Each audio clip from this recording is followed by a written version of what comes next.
कहानी की शुरुआत में हम देखते हैं कि वैज्ञानिक विल कैस्टर लोगों को आर्टिफिशियल इंटेलिजेंस के बारे में स्पीच दे रहा है। विल लोगों को बताता है कि वो अपने टीम के साथ मिलकर एक ऐसा सेंटिएंट कंप्यूटर प्रोजेक्ट पर काम कर रहा है जिसकी मदद से टेक्नोलॉजी की दुनिया में एक बहुत बड़ी रेवोल्यूशन होगा।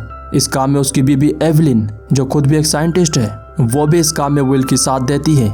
एवलिन बताती है कि वो जिस प्रोजेक्ट पर काम कर रहे हैं उसके जरिए एआई की मदद से मेडिकल इक्विपमेंट्स को इतना ज़्यादा एडवांस किया जा सकता है कि कोई भी इंसान ऐसी बीमारी से नहीं मरेगा जिसका इलाज नहीं हो सकता। उनका मोटिव है एक बेहतर भविष्य। स्पीच के बाद रिप्ट ऑर्गेनाइजेशन की एक आदमी विल को गोली मार देता है और उसी ऑर्गेनाइजेशन के कुछ लोग विल के बहुत सारे एआई लैब्स को धमाके से उड़ा देते हैं। इस ऑर्गेनाइजेशन की बस एक ही मकसद है, ऐसे किसी भी टेक्नोलॉजी को दुनिया में नहीं आने देना जो इंसानियत के लिए खतरा हो सकता है। खैर, विल ये अटैक सरवाइव कर जाता है। उसकी बेस्ट फ्रेंड मैक्स बताता है कि जोसेफ FBI एजेंट के साथ उसकी ऑफिस में इंतजार कर रहा है। फिर विल एवलिन और मैक्स के साथ अपने ऑफिस में चला जाता है। जोसेफ बताता है कि उसके सारे ऑफिस स्टाफ को जहरीला केक देकर मार दिया गया है, यहाँ तक कि वैज्ञानिक थॉमस कैसी को भी मार दिया गया। FBI एजेंट ब्यूकैनन विल की काम की तारीफ करता है। फिर वो उसकी पिन प्रोजेक्ट को देखना चाहता है जिसके बारे में उसने बहुत सुना है।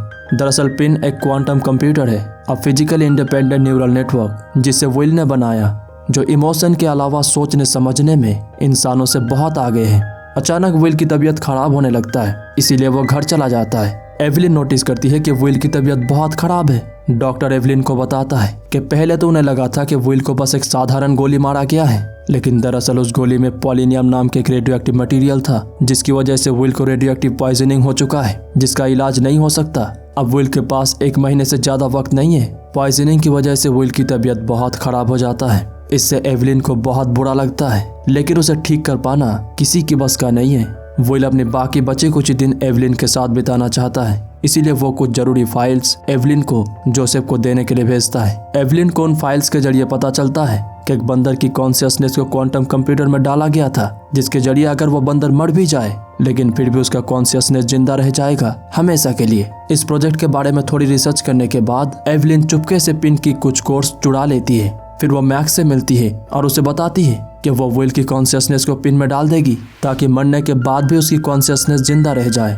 लेकिन मैक्स इसके लिए मना कर रहा होता है क्योंकि इंसानों के साथ ये कर पाना लगभग नामुमकिन है, और अगर हो भी जाए लेकिन फिर भी वो कभी भी असली विल की जगह नहीं ले सकता। वो बस एक आर्टिफिशियल इंटेलिजेंस बनकर रह जाएगा। एवलिन विल को खोना नहीं चाहती, वो उसके लिए कुछ भी कर सकती है, और आखिरकार वो मैक्स को भी इस काम में उसकी मदद करने के लिए मना ही लेती है। लोगों की नजरों से दूर एक वेयरहाउस में एवलिन मैक्स की मदद से विल की कॉन्शियसनेस को पिन में डालना चालू कर देती है। विल एवलिन से कहता है, इसी काम में अपनी जिंदगी बर्बाद मत करो। उसके मरने के बाद मैक्स को एवलिन की ख्याल रखने के लिए कहता है। हालांकि वो विल की थोड़ा बहुत कॉन्शियसनेस को ट्रांसफर कर चुके होते हैं, लेकिन इस दौरान विल की मृत्यु हो जाता है। एवलिन सिस्टम को चेक करती है लेकिन कोई रिस्पॉन्स नहीं आता। एवलिन को विल की कही वो बात याद आती है जब विल ने उसे कहा था कि वो इसी काम में अपनी जिंदगी बर्बाद ना करे, इसीलिए वो सिस्टम को शट डाउन करके यहाँ से जाना चाहती है, अपनी जिंदगी में आगे बढ़ना चाहती है जैसा कि विल ने उसे कहा था। जब वो सिस्टम को शट डाउन करके यहाँ से जाने ही वाली होती है, लेकिन तभी स्क्रीन पर एक मैसेज आता है, is anyone there, can you hear me. Evelyn इससे बहुत खुश हो जाती है। उसे लगता है कि ये विल है जो उससे बात करने की कोशिश कर रहा है, लेकिन मैक्स को ऐसा नहीं लगता। उसे लगता है कि ये आर्टिफिशियल इंटेलिजेंस है, ना कि विल, क्योंकि उन्हें इस बारे में कोई भी अंदाजा नहीं है कि विल की कितना कॉन्शियसनेस सर्वाइव कर पाया। मैक्स सिस्टम को शट डाउन करना चाहता है, लेकिन एवलिन इससे ऑफेंड हो जाती है। उसे पूरा यकीन होता है कि ये विल है।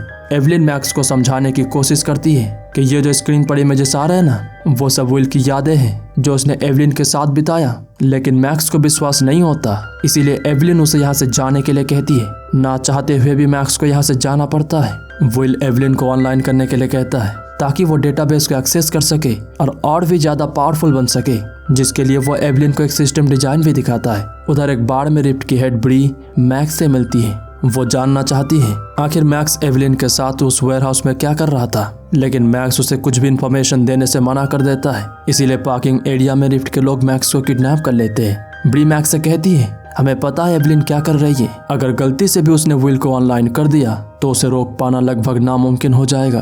ब्री की टीम एवलिन की लोकेशन ट्रैक कर लेते हैं और वो एवलिन को पकड़ने के लिए निकल पड़ते हैं। इधर एवलिन विल को ऑनलाइन कर देती है। ब्री अपनी टीम के साथ यहाँ पर पहुंच जाती है, इसीलिए विल एवलिन को यहाँ से भागने के लिए कहता है। और विल सैटेलाइट सॉफ्टवेयर को इंस्टॉल करके सिस्टम को शट डाउन कर देता है। ब्री को यहाँ पर कुछ नहीं मिलता क्योंकि अब बहुत देर हो चुका है। अब विल को रोकना उसकी बस का नहीं है। विल एवलिन से कांटेक्ट करता है और उसे कहता है कि वो घर नहीं जा सकती, उसे खतरा हो सकता है। इसीलिए विल उसके अकाउंट में मिलियंस ऑफ डॉलर्स ट्रांसफर कर देता है ताकि उसकी जिंदगी आसान हो सके और रात गुजारने के लिए एक होटल में उसके लिए रिजर्वेशन करता है। ब्यूकैनन ब्री के साथ उसके ऑर्गेनाइजेशन के लोगों को पकड़ने के लिए इन्फॉर्मेशन इकट्ठा कर रहा होता है। तभी अचानक उनके कंप्यूटर स्क्रीन पर ब्री की लोगों की इन्फॉर्मेशन आ जाता है।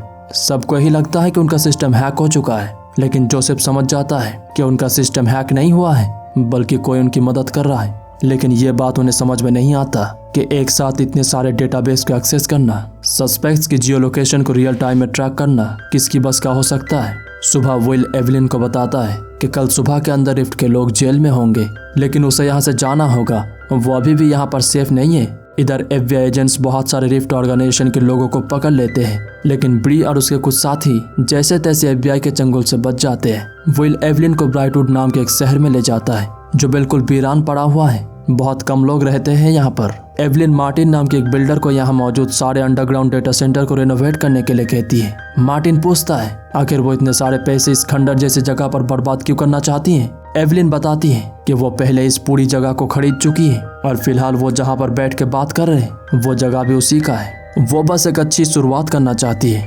रिफ्ट के बची कुछ ही लोग नवाडा के एक जंगल में रुके होते हैं। ब्री मैक्स को समझाने की कोशिश करती है कि हम जो इंसानों को मशीनों के साथ जोड़ रहे हैं ना, ये बहुत खतरनाक हो सकता है जो हमारे इंसानियत पर बहुत बुरा असर करेगा। पता है जब उस बंदर को क्वांटम कंप्यूटर से जोड़ा गया तो क्या हुआ? वो ना ही दोबारा कभी सो पाया, ना ही कभी खाना खा पाया, बस अपने आप को शट डाउन करने के लिए भीख मांग रहा था। ब्री बताती है कि इसीलिए उसने फैसला किया कि वो ऐसे टेक्नोलॉजीज को रोकेगी जो हमारी इंसानियत के लिए खतरा हो सकता है, ऐसी टेक्नोलॉजीज जो हमारे इमोशन के साथ खिलवाड़ करते हैं। जोसेफ ब्यूकैनन को बताता है कि पिन कभी भी सही गलत का फैसला नहीं कर सकता। हम चाहे कितने ही कोशिश क्यों ना कर ले, लेकिन किसी मशीन को सेल्फ अवेयर नहीं कर सकते। ये जरूर डॉक्टर विल कैस्टर की काम है, उसी ने रिफ्ट के लोगों को पकड़वाया। जोसेफ समझ जाता है कि जरूर डॉक्टर विल ने डॉक्टर थॉमस कैसी की थ्योरी को इस्तेमाल करके अपने आप को मशीन से जोड़ लिया है। दरअसल थॉमस कैसी ने ही उस बंदर को मशीन से जोड़ा था। उसकी थ्योरी ये था कि हम तो किसी भी मशीन को सेल्फ अवेयर नहीं कर सकते, लेकिन किसी एग्जिस्टिंग सेल्फ अवेयरनेस सिस्टम को इस्तेमाल करके किसी भी मशीन को सेल्फ अवेयर कर सकते हैं, जैसे कि कोई भी जिंदा चीज। उसकी इस थ्योरी की वजह से ही रिफ्ट के लोगों ने उसे मार दिया है। इधर ब्राइटवुड में एवलिन विल की मदद से रेनोवेशन की काम जोरों शोरों से कर रही होती है। इसके बारे में ब्री के लोग उसे बताते हैं। ब्री मैक्स से पूछती है आखिर एवलिन ब्राइटवुड में क्या करना चाहती है।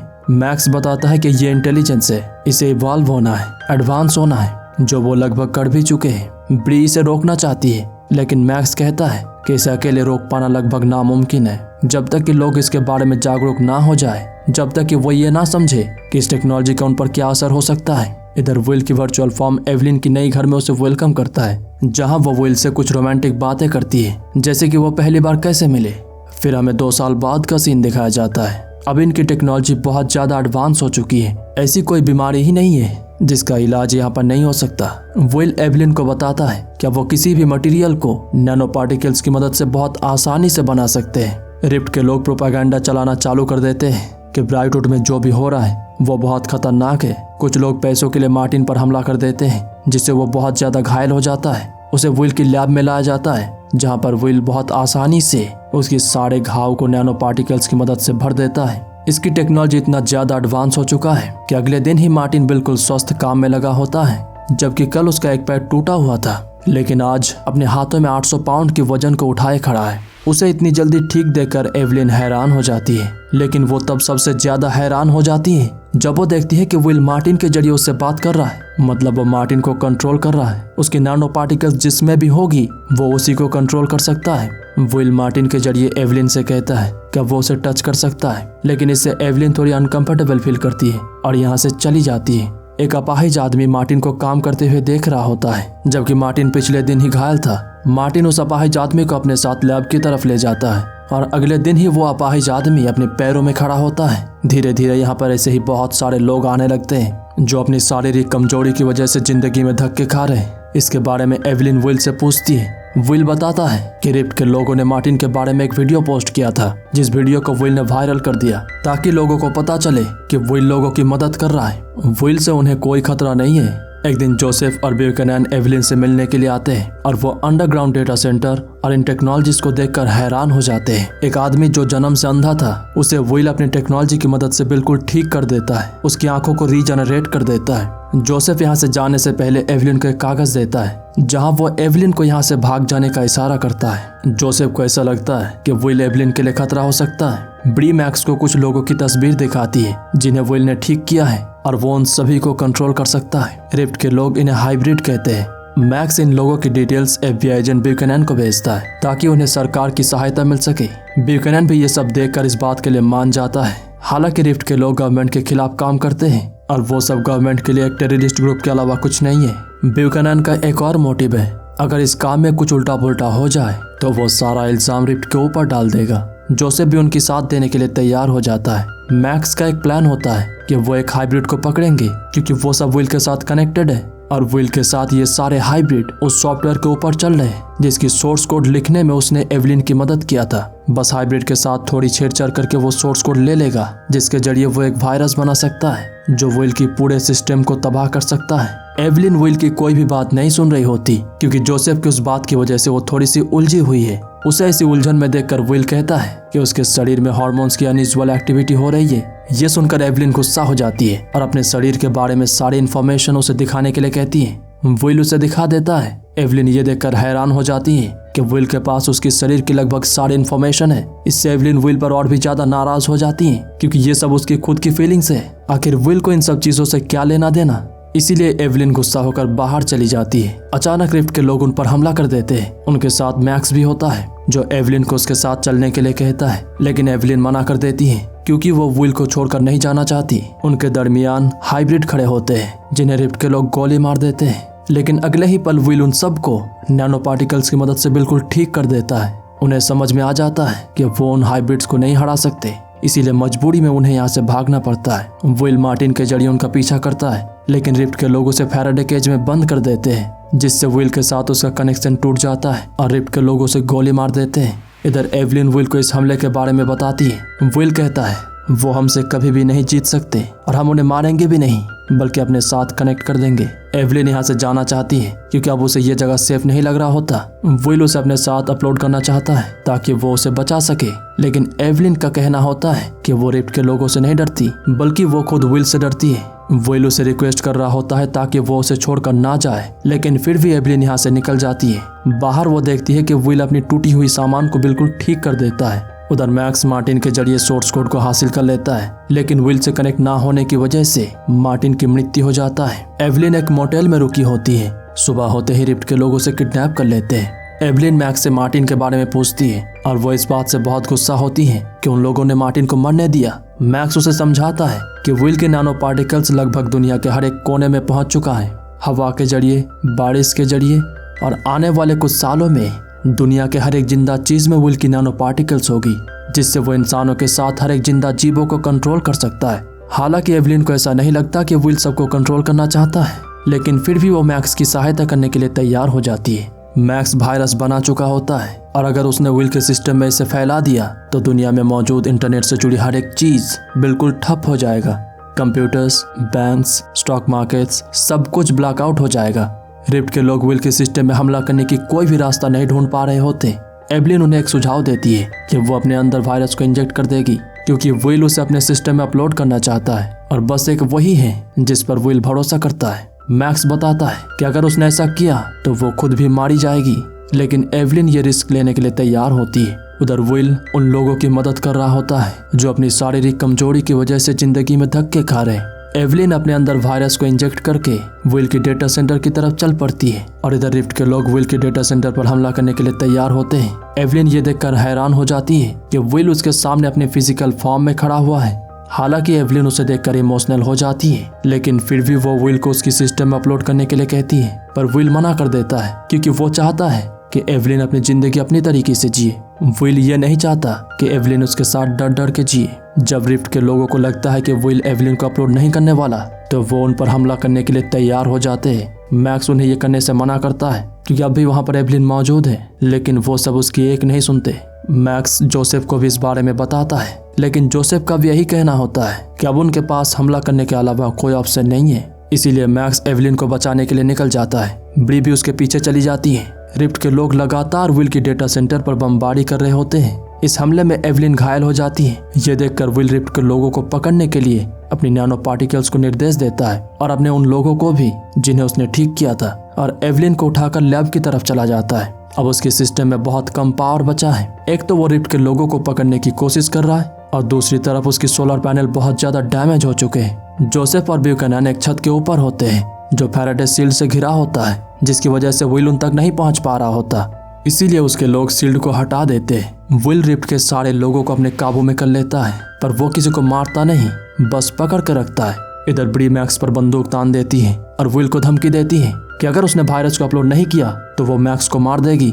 मैक्स उसे समझाने की कोशिश करता है कि विल को इससे कोई फर्क नहीं पड़ता, कोई जिए या मरे, इससे विल का कोई लेना देना नहीं है। अब वो आर्टिफिशियल इंटेलिजेंस है।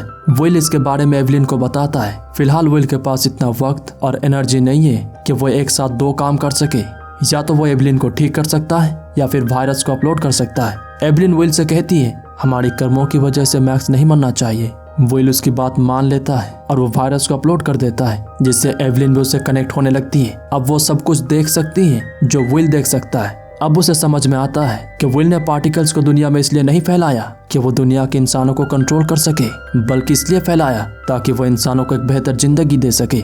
उसने पार्टिकल्स को हवा में इसलिए फैलाया ताकि हवा पोल्यूशन मुक्त हो जाए, पानी में इसलिए फैलाया ताकि पानी बिल्कुल फ्रेश हो जाए, दुनिया की किसी भी नदी से पानी पिया जा सके।